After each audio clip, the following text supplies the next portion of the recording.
আগামী 4 এপ্রিল মালদার হবিবপুরে নির্বাচনী প্রচারে ঝড় তুলতে আসছেন বিজেপির বিধানসভার বিরোধী দলনেতা শুভেন্দু অধিকারী। তিনি উত্তর মালদার বিজেপি প্রার্থী খগেন মুর্মুর সমর্থনে সভা করবেন হবিবপুরের কেন্দপুকুর মাঠে। সেই সভার মাঠ খতিয়ে দেখতে মাঠ পরিদর্শন করলেন হবিবপুর বিধানসভার বিধায়ক জুয়েল মুর্মু।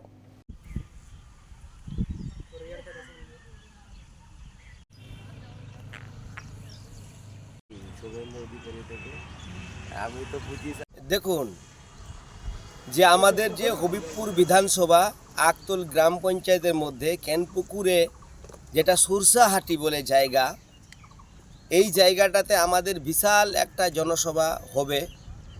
আর এই জনসভাতে তিনি উপস্থিত থাকবেন ভারতীয় জনতা পার্টির যিনি বিধায়ক, তিনি পশ্চিমবঙ্গের বিরোধী দলনেতা, তিনি আসছেন কালকে আমাদের বৃহস্পতিবারে সেইখানে সভা করবেন। আর সেই সভা করার জন্যে যে আমি এইখানে দেখতে আসলাম, এইখানে পরিদর্শন করতে আসলাম, এইখানে যে স্টেজ হবে, এইখানে আমাদের যে হিঙ্গার দিয়ে সেখানে ছাউনি তৈরি করা হবে।